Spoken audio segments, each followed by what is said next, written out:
Assalamualaikum warahmatullahi wabarakatuh.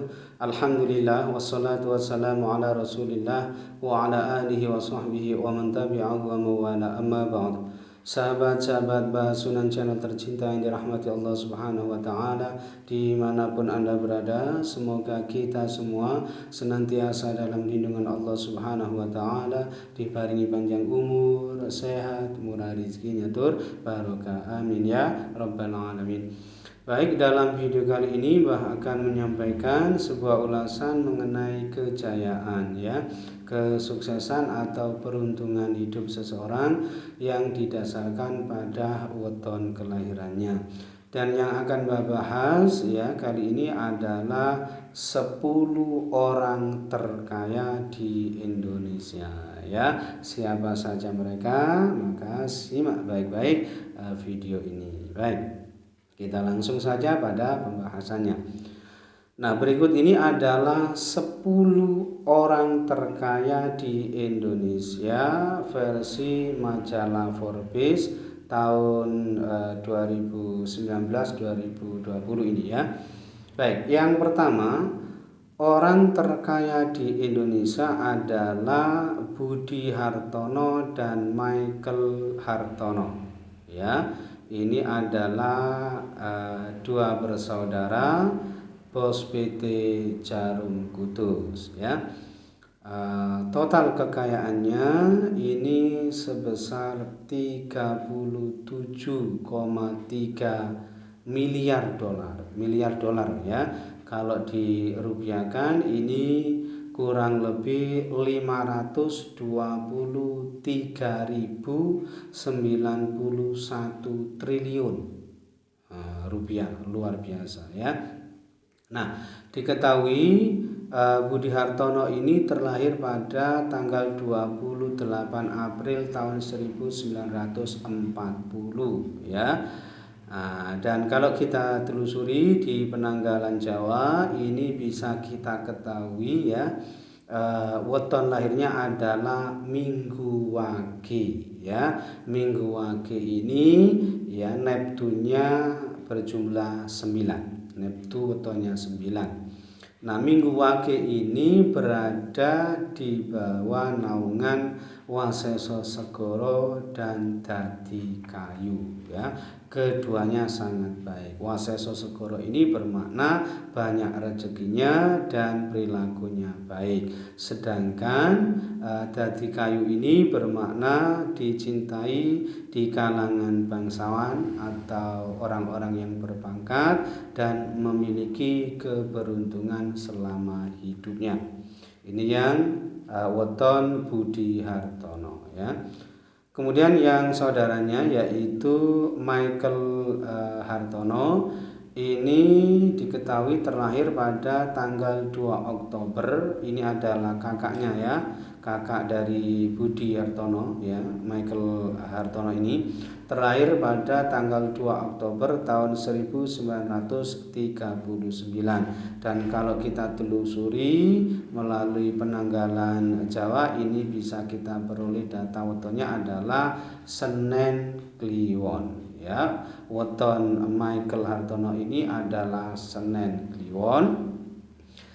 Neptu wetonnya berjumlah 12. Dan kalau kita hitung menurut perhitungan 7 ya, ini berada di bawah naungan Bumi Kapetak ya.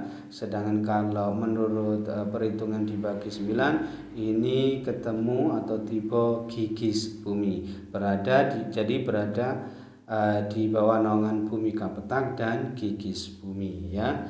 Nah, Bumi Kapetak ini bermakna berarti yang bersangkutan ini mampu bekerja berat dan cocok menjadi petani ya. Sedangkan yang gigis bumi ini adalah bermakna yang bersangkutan ini insya Allah memiliki pengaruh yang besar ya, kemudian ditakuti oleh banyak orang ya. Itu makna dari gigis bumi. Jadi Senen Kliwon ini berada di bawah naungan Bumi Kapetak dan gigis bumi. Kemudian orang terkaya kedua di Indonesia adalah Eka Cipta Wijaya yang sudah wafat tahun 2019 kemarin ya. Ini adalah bos PT Sinarmas Group ya. Total kekayaannya ini sebesar 9,6 miliar dolar ya, US dollar. Jadi kalau dirupiahkan ini sebesar kurang lebih ya 134.629 triliun rupiah ya. Dan Eka Cipta Wijaya ini terlahir pada tanggal 26 Februari tahun 1921 ya. Dan kalau kita telusuri ya melalui penanggalan Jawa bisa kita peroleh data waktunya adalah hari Sabtu Pon dan Neptunya berjumlah 16. Dan kalau kita lihat bahwa Sabtu Pon ini berada di bawah naungan Satrio Wirang dan Tulus Banyu. Satrio Wirang ini bermakna memang sering menghadapi rintangan dan rasa malu ya, aspek sosialnya ini kurang bagus sebetulnya ya. Tetapi di sisi lain dia ini berada di bawah naungan Tulus Banyu, dan Tulus Banyu ini bermakna segala pekerjaannya ini sangat baik dan menguntungkan. Itu orang terkaya kedua di Indonesia. Lalu orang terkaya ketiga di Indonesia adalah Prayogo Pangestu ya. Beliau ini adalah bos PT Barito Pacific Timber. Jumlah kekayaannya ini sebesar 7,6 miliar US dollar ya. Kalau dirupiahkan ini kurang lebih sebesar 106.581 triliun rupiah. Luar biasa ya. Dan beliau ini diketahui terlahir pada tanggal 13 Mei tahun 1944, dan kalau kita telusuri melalui kalender penanggalan Jawa bisa kita peroleh data waktunya adalah hari Sabtu Kliwon ya. Sabtu Kliwon ini Neptunya berjumlah 17. Dan kalau kita lihat Sabtu Kliwon ini berada di bawah naungan Satrio Wibowo dan Wurung Geni. Kalau Satrio Wibowo ini bagus ya, selalu mendapatkan anugerah kenikmatan, sedangkan yang Wurung Geni ini bermakna sering mengalami celaka. Jadi ada dua makna yang satu ini bagus, yang satunya kurang bagus ya.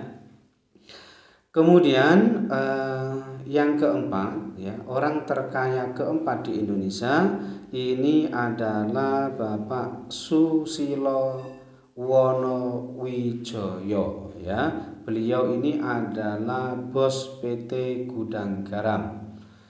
Ya, kalau kita lihat bahwa kekayaan beliau ini sebesar 7,1 miliar US dollar ya. Jadi 7,1 miliar US dollar. Kalau dirupiahkan ini kurang lebih ya 99.400-an triliun rupiah ya.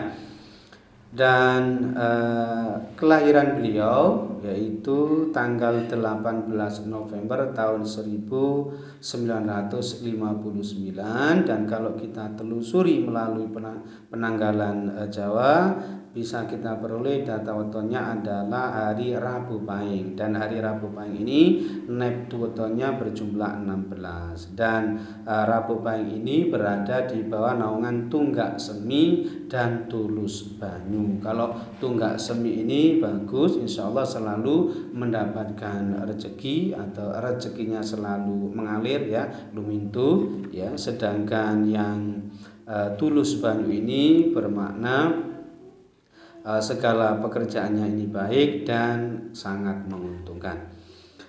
Kemudian yang kelima ya, orang terkaya kelima di Indonesia adalah Bapak Antoni Salim ya. Ini adalah putra Bapak Sudono Salim ya.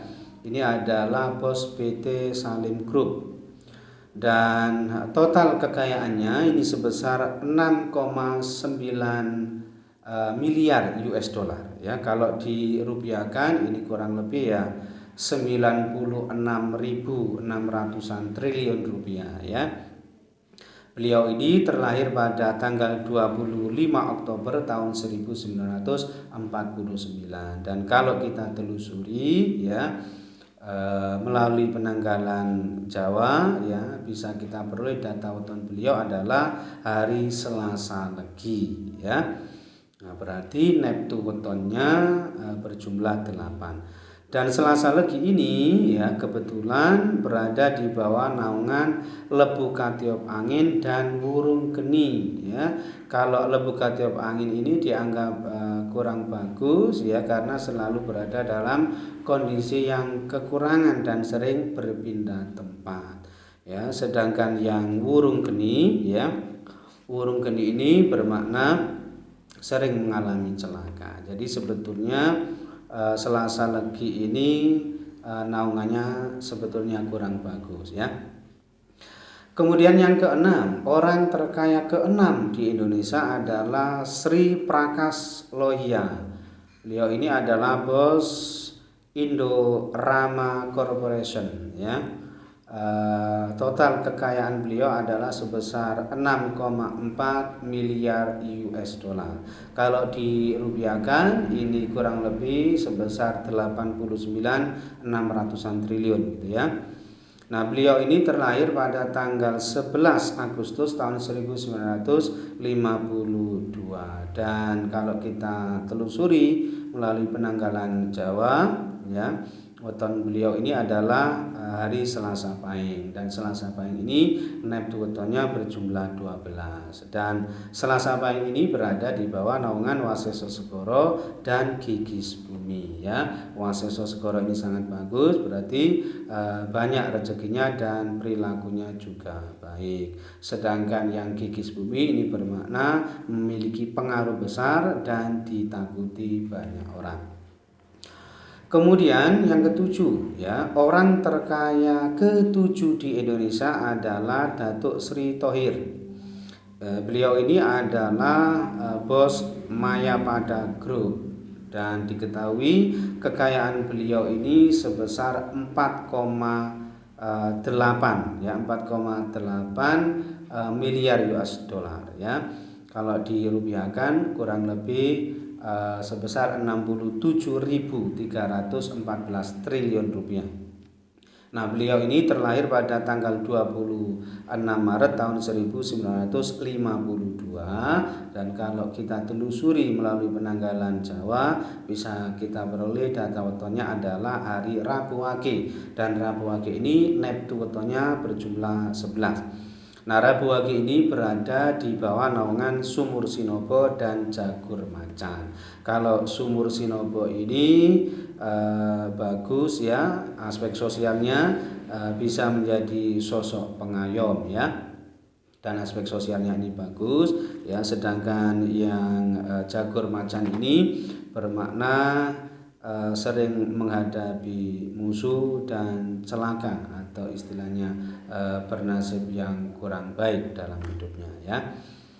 Kemudian yang kedelapan ya, orang terkaya kedelapan di Indonesia adalah Bapak Boyamin Setiawan. Beliau ini adalah seorang dokter ya, bos dari PT Kalbe Farma ya. Diketahui beliau ini kekayaannya sebesar kurang lebih 4,35 miliar US dollar. Kalau dirupiahkan ini kurang lebih sekitar 61.003 triliun ya. Nah, beliau ini diketahui terlahir pada tanggal 23 September tahun 1933, dan kalau kita telusuri melalui penanggalan Jawa bisa kita peroleh ya data wotonya ini adalah hari Sabtu Legi, dan Sabtu Legi ini Neptu wotonya berjumlah 14. Sabtu Legi ini berada di bawah naungan Sumur Sinobo dan Nohan Rembulan ya. Sumur Sinobo ini aspek sosialnya bagus, bisa menjadi sosok pengayom yang sangat baik ya. Sedangkan Nohan Rembulan ini bermakna memiliki banyak keberuntungan dalam hidupnya. Kemudian yang ke-9, orang terkaya ke-9 di Indonesia ini adalah Bapak Khairul Tanjung. Ini mantan Menko Perekonomian ya. Beliau ini adalah bos dari CT Corp ya, termasuk Trans TV, Transmedia itu ya. Kekayaan beliau ini kurang lebih sebesar 3,7 miliar US dollar. Dan kalau dirupiahkan ini kurang lebih ya 51.800 triliun rupiah. Nah, beliau ini diketahui terlahir pada tanggal 16 Juni tahun 1962, dan kalau kita telusuri melalui penanggalan Jawa ini bisa kita peroleh data wetonya adalah Sabtu Pon, dan Sabtu Pon ini Neptunya berjumlah 16, dan Sabtu Pon ini berada di bawah naungan Satrio Wirang dan Tulus Banyu. Kalau Satrio Wirang biasanya aspek sosialnya ini kurang bagus ya, biasanya sering menghadapi rintangan ya dan rasa malu. Tetapi yang Tulus Banyu ini bermakna segala pekerjaannya ini baik dan sangat menguntungkan. Berikutnya yang terakhir ya, orang terkaya ke-10 di Indonesia ini sebetulnya berturut-turut ada 2 orang, yaitu Jogi Hendra Atmaja, bos PT Mayora Tobacco Tbk ya, yang kekayaannya ditaksir sebesar 3 miliar US dollar. Beliau ini tidak ada data kelahirannya. Dan yang kedua ini maksudnya yang urutan ke-10 ini sebetulnya kurang lebih sama harta kekayaannya, yaitu Bapak Mukhtar Yadi. Ini bos Lipo Group. Kurang lebih kekayaannya ditaksir sebesar 3 miliar US dollar ya. Kalau Bapak Mukhtar Yadi ini kelahirannya ini tanggal 12 Mei tahun 1929, dan kalau kita telusuri melalui penanggalan Jawa ini diketahui ya weton lahirnya adalah hari Minggu Wage, dan berada di bawah naungan Waseso Segoro dan Kerangan Srengenge. Kalau Waseso Segoro ini bagus ya, banyak rezekinya dan perilakunya sangat baik. Sedangkan yang Kerangan Srengenge ini biasanya yang bersangkutan ini sering mengalami celaka dan hidupnya sering menderita. Nah, inilah tadi wedaran ilmu titen kejawen bab peruntungan weton pribadi seseorang ya. Tentu saja antara hasil perhitungan dan realitasnya ini tidak mungkin, dan memang mustahil ya bisa sama persis atau cocok, ini mustahil. Jadi pesan moral dari Mbah di sini adalah bahwa ini semua hanyalah sebatas kajian ilmu titen kejawen ya. Ini bukanlah takdir ya, ini hanyalah sebagai pengiling saja, sebagai pengiling. Karenanya yang dianggap baik hendaknya semakin bertambah rasa syukurnya kepada Allah ya, sementara yang dianggap kurang baik ya, ini hendaknya menjadikan sebuah motivasi agar semakin berusaha mendekatkan diri kepada Allah Subhanahu wa taala, semakin mau bekerja keras, berjuang, senantiasa berikhtiar dan memohon pertolongan Allah Subhanahu wa taala agar mendapatkan yang terbaik dan dihindarkan dari su'ul qada dalam hidupnya. baik. Mungkin itu saja yang bisa Mbak sampaikan dalam video kali ini. Mudah-mudahan bisa menjadi pencerahan serta bermanfaat untuk kita semua. Amin ya rabbal alamin. Dan kurang lebihnya Mbak mohon maaf. Akhir kalam, wallahu muwaffiq ila aqwamit thoriq. Adanallahu wa iyyakum ajma'in. Assalamualaikum warahmatullahi